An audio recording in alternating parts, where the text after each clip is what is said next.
فناه والعدم نشكره على ما أعطانا من أجل النعم وجعلنا من خير الأمم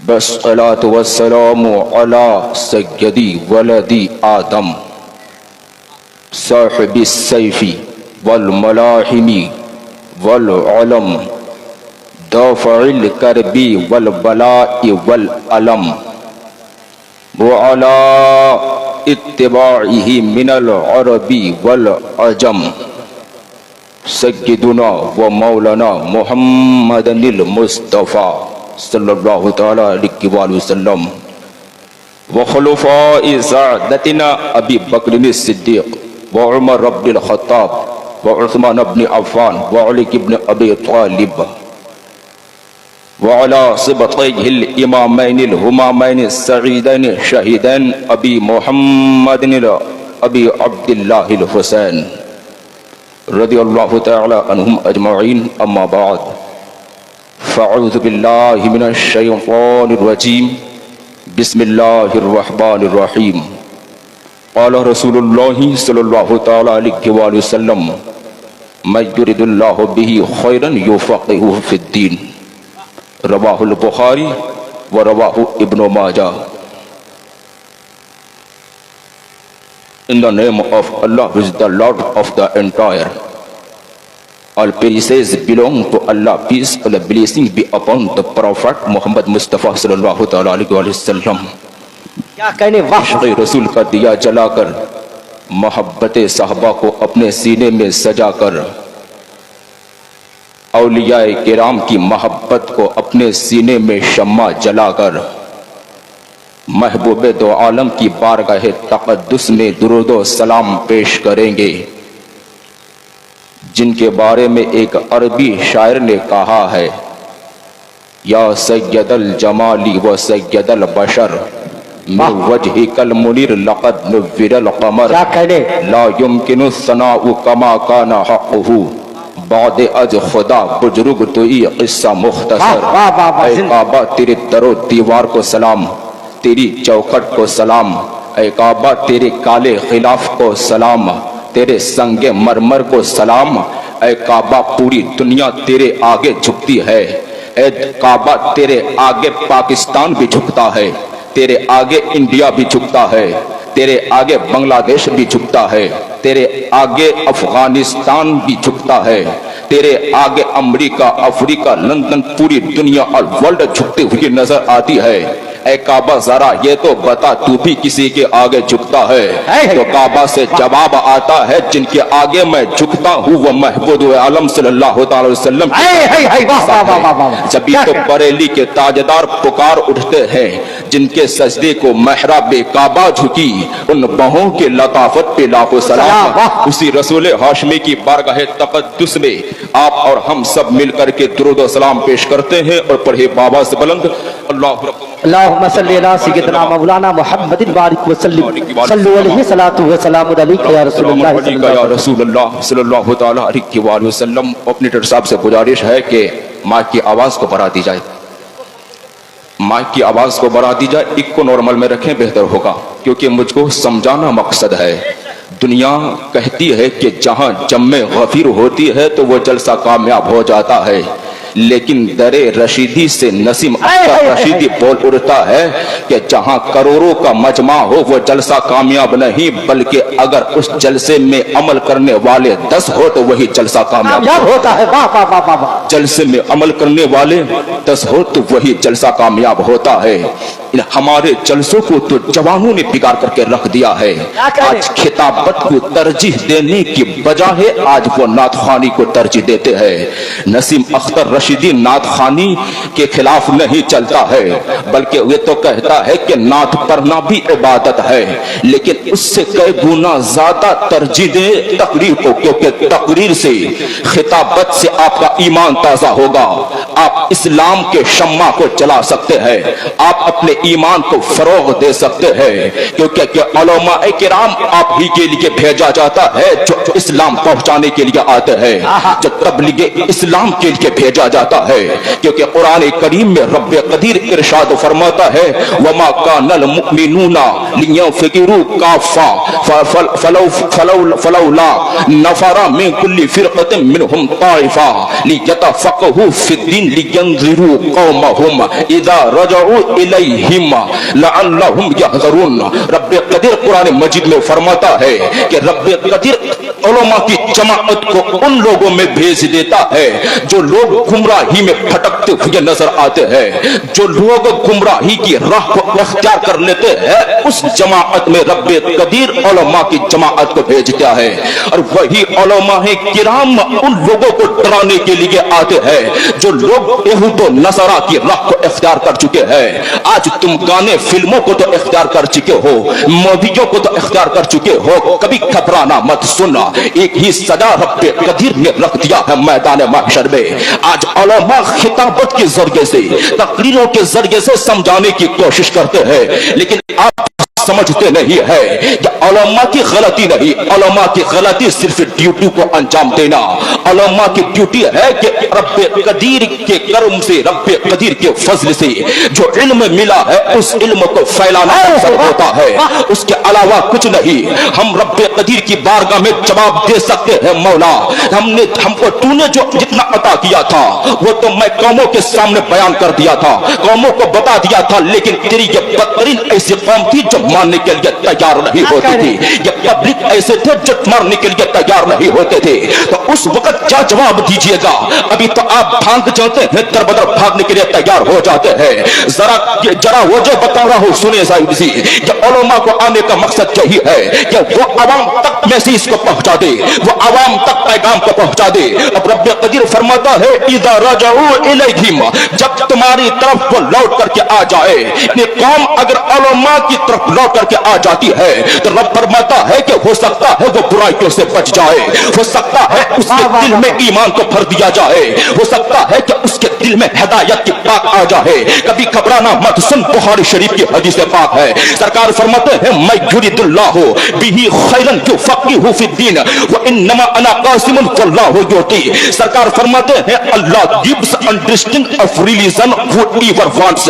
रब कदीर के महबूब इरशाद फरमाते हैं कि मैं उस बंदे को हिदायत दे देता हूं जिनको दीन की समझ अता कर देता हूं, मैं जिसे चाहता हूं उसको दीन की समझ अता कर देता हूं, मैं जिसे चाहता हूं उसको दीन की तफक्कुर दे देता हूं, मैं जिसे चाहता हूं अपनी मर्जी के मुताबिक उसको दीन का आलिम बना देता हूं, उसको दीन का फाजिल बना देता हूं, उसको दीन का मुफ्ती बना देता हूं।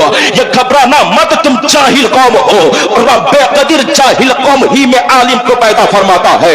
वही आलिम आते हैं तबलीग इस्लाम के लिए, वही आलिम आते हैं तबलीग दीन के लिए। अगर आलिम की बात को मान लिया तो सुन लो, तुम दुनिया में भी कामयाब इख्तियार कर सकते हो और आखिरत के लिए भी कामयाबी है। नारे तकबीर, नारे रिसालत, मसलके आला हजरत, खुतबाए अहले सुन्नत, शोराए अहले सुन्नत, शायर इस्लाम हजरत गुलफाम हस्तानी नैनीताल उत्तराखंड, खतीबुल हिंद अल्लामा शाहनवाज कादरी साहब क़िबला एमपी, खतीब अहले सुन्नत मौलाना तनवीर साहब क़िबला, शायर मुल्क हिंदुस्तान जाफर कलीम दिनाजपुरी। नारे तकबीर, नारे रिसालत। आपके सामने शायर इस्लाम भी आ चुके हैं, लेकिन बिलखुसूस मेरा पैगाम तो यही है कि उलमा के दामन से वाबस्ता रहे, उलमा के दामन से वाबस्ता रहे, आपकी दुनियावी जिंदगी संवरती हुई नजर आएगी। आज लोग कहते हैं ना कि हमें औलिया के मज़ारात से फयूज़ बरकत हासिल नहीं होते हैं। मैं तो मज़ारों पे जाता हूँ लेकिन फयूज़ बरकत हासिल नहीं होते हैं। खासकर मैं उन जवानों से कहना चाहता हूँ जिनको ताहरत का मसला मालूम नहीं, उन जवानों से कहना चाहता हूँ जिनको नमाज के मसाइल मालूम नहीं। आप तब तकरीर को तरजीह सौदा देने की कोशिश कर, खिताबत को तरजीह देने की ज्यादा कोशिश कर, क्योंकि आप लोगों को खिताबत की जरूरत है, आप लोगों को खिताबत और तकरीर की जरूरत जरूरत पड़ती है, इसीलिए तरजीह आप तकरीर को ज्यादा देने की कोशिश करो। नातों भी सुन, अशआर भी सुन, वो भी इबादत है, लेकिन उसके साथ साथ तकरीर का सुनना आपके लिए कंपलसरी, तकरीर का खिताबत का सुनना आपके लिए जरूरी ही। पैगाम देता हो सुनो। आप जवानों से ये शिकायत आती है ना कि मजारों में जाता हूँ, औलिया के दर से हमें फ्यूज बरकत से महरूम कर दिया जाता है। मैं तो ये कहूंगा कि आपको ताकत का मसला ही मालूम नहीं है। औलिया किराम की बारगाह में जाते हैं, नापाक होकर के जाते हैं, तो आपको फ्यूज बरकत से कैसे महरूम नहीं किया जाएगा? आपको पेशाब भर के पानी लेने का तरीका मालूम नहीं है। उसी नापाकी की हालत में एक पाक इंसान की बारगाह में पहुंच जाते हैं, आपको कैसे फ्यूज बरकत से नवाजा जाएगा? सुन, इमाम अहमद रजा खान फौदिल बरेलवी फतवा रिजविया शरीफ में लिखते हैं, फरमाते हैं, जब तुम औलिया किराम के मज़ारात पे जाओ तो 4 हाथ पहले ही खड़े होकर के फातिहानी करना शुरू कर दो। लेकिन यहाँ अवाम की हालत तो यही है कि मजार के सामने जाकर के सट जाया करता है, मजारों में जाकर के अपने दामन को टच कर दिया करता है, हालांकि मालूम नहीं कि उसका दामन पाक होता है या नापाक होता है, उसका दामन किस हालत में है या नहीं है। आला हजरत इमाम अहमद रजा खान फादिल बरेलवी फरमाते हैं कि बाएं की तरफ से जाओ और फातिहानी शुरू करो, वह भी इससे पहले कि तुम 4 हाथ उससे पहले ही खड़े रह जाया करो, और कहीं तक महदूद नहीं। इमाम अहमद रजा खान फादिल बरेलवी ने ये भी फतवा रिजविया शरीफ में लिख दिए है कि तुम मजार का जाकर के तवाफ मत करना, क्योंकि मजार का तवाफ बिल्कुल हराम है। इमाम अहमद रजा खान फादिल बरेलवी ने यह भी इरशाद फरमा दिया कि मजार को जाकर के बोसा देना और न देने में उलमा का इख्तलाफ है, लेकिन इमाम अहमद रजा खान ने यह लिख दिया है कि जिस बात में डाउट हो, जिस बातों में शक हो, जिस मसला में शक हो, तो उससे बचना ही बेहतर है। और इमाम अहमद रजा खान फादिल बरेलवी ने यह हवाला भी दे दिया है, नसाई शरीफ की हदीस पाक है। सरकार इरशाद फरमाते हैं, मा यरीबुका इला मा ला यरीबुका, जिस बात में तुम्हें डाउट हो, जिस बात में तुम्हें शक हो, जिस बात में तुम्हें शुबा हो, उससे तुम बच करके रहो, इसी में तुम्हारी भलाई है।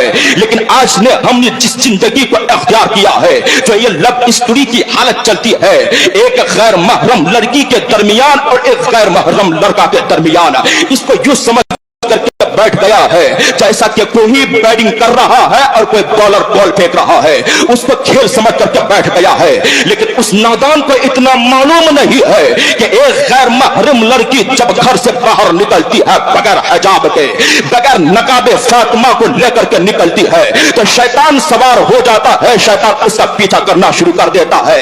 अब वो अगर लड़की काली भी होती है, एक गैर महरम लड़का की नजर पड़ती है, उस शैतान के वसवसा से उसके अंदर खूबसूरती पैदा कर दी जाती है, जिसकी वजह से यह गैर महरम लड़का उसकी तरफ माइल हो जाए। और हदीस पाक में मौजूद है, सरकार फरमाते हैं, अगर पहली नजर देख लिया तो माफ है, लेकिन दूसरी नजर अगर तूने कर लिया तो यह माफ हरगिज नहीं हो सकता है जब तक तू तौबा ना कर ले। लेकिन यहां तो इंसान ने तो खेल समझ करके बैठ गया है, जो लव स्टोरी की हालत बना करके रखा है, लव स्टोरी का माहौल बना करके रखा है, ये किसकी जिंदगी बर्बाद हो रही है। अक्सर बेशतर नौजवानों की आदत यही होती है, वो तो शादी नहीं करेगा, वो तो निकाह नहीं करेगा, बल्कि अपनी नफसानी ख्वाहिशात की आग को बुझाने के लिए, अपनी नफसानी ख्वाहिशात की प्यास को बुझाने के लिए गलत गलत काम में मुब्तला होकर के रह जाता है, गलत गलत काम में मुब्तला होकर के दुनिया को धोखा देते हुए नजर आते हैं। ऐसा हरगिज मत कर, इन गलत चीजों से बचकर रह, तुम्हारी दुनियावी जिंदगी सवर जाएगी और उखरवी जिंदगी भी सवरती हुई नजर आएगी। क्या आपने नहीं देखा है, मेरे मुस्तफा के दौर में भी जवान साहब के रसूल थे, आपकी तरह जवान नहीं, बल्कि वो जवान थे जो मुस्तफा की मोहब्बत में अपनी जान को जाने आफरी करने के लिए रेडी हो जाते थे, अपनी जान को जाने आफरी करने के लिए तैयार हो जाते थे। वो नौजवान थे, या उन नौजवान ऐसे थे जिनके सीनों में हमेशा कुरान हुआ करता था। लेकिन आज के नौजवानों का मुलाहिजा किया जाए तो सीनों में कुरान की बजाय मोबाइल हुआ करता है। बताइए ये मोबाइल आग से आपका कितना नुकसान हुआ है। सुने जरा सा सुल्तान सलाहुद्दीन अय्यूबी से एक यहूदी ने कहा था, ए सुल्तान सलाहुद्दीन अय्यूबी, आपने तो बैतुल मुकद्दस को फतह कर लिया है, लेकिन मैं मुसलमानों के ईमान को खरीद करके ले लूंगा, मुसलमानों के ईमान का सौदा कर लूंगा। तो सरकार सुल्तान सलाहुद्दीन अय्यूबी ने फरमाया था, उस यहूदी से, ऐ यहूदी जरा तू ये बता तू कैसे खरीद सकता है? तो उस यहूदी ने जवाब दिया था कि मैं मोबाइल देख करके, मोबाइल उसको गिफ्ट करके के उनके जवानों के ईमान को खरीद करके ले लूंगा। इससे बचने की कोशिश करो, गैर चीजों से बचने की कोशिश करो, वरना तुम्हारे लिए जो हालात होगा वो जहन्नम के हालात हो जाएंगे। तुम्हारा सिचुएशन एक ही होगा जो जहन्नम की सिचुएशन है। क्या मुस्तफा के दौर के गुलाम को नहीं देखा? वही हजरत हंजला रज़ियल्लाहु ताला अन्हु, जिनको गसीलुल मलाइका कहा जाता है, हजरत हंजला रज़ियल्लाहु ताला अन्हु की शादी हुई है पहली बार। अल्लाह अकबर जैसी ही मिलने की रात होती है, लेकिन सरकार की तरफ से जिहाद का ऐलान हो जाता है। हजरत हंजला रज़ियल्लाहु ताला अन्हु के कानों तक किसी तरह से आवाज पहुंच जाती है। हजरत हंजला रज़ियल्लाहु ताला अन्हु तलवार लेते हैं और मुस्तफा का ऐलान सुन करके मैदान कारज़ार में उतर पड़ते हैं। मुस्तफा का ऐलान सुन करके मैदान जिहाद में उतर पड़ते हैं। जब वही हजरत हंजला रज़ियल्लाहु ताला अन्हु शहादत का जाम नोश फरमा लेते हैं, मेरे आका तलाश फरमाते हैं, साहबा से हुक्म फरमाते हैं, ऐ मेरे साहबा हंजला की लाश को तलाश करो। हंजला कहाँ है? साहबा तलाश कर रहे हैं, लेकिन हजरत हंजला की लाश नहीं मिल रही है। हजरत हंजला की लाश नहीं मिल रही है। सरकार लेफ्ट की तरफ अप कर रहे हैं हाथों को, और सरकार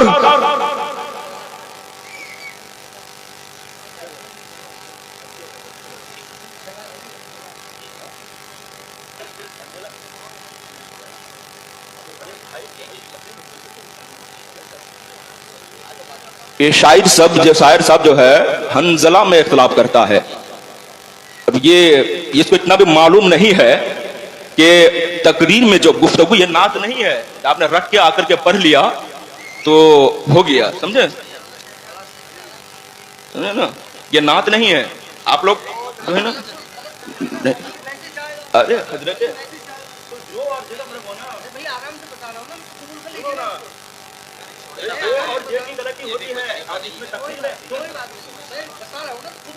रिकॉर्डिंग कर रहा हूं, रुको देखो। तकरीर की में इतने तलफ़ुज़ अदा नहीं होती है जितना अदा करने की, अब उसमें फर्क हो ही सकता है। ये मसला की भी बात नहीं है, और ये जो नात हुआ है ये सब जाहिल होता है थोड़ा बेशतर। इस पर नात पढ़ सकता है, ये कुछ नहीं कर सकता है।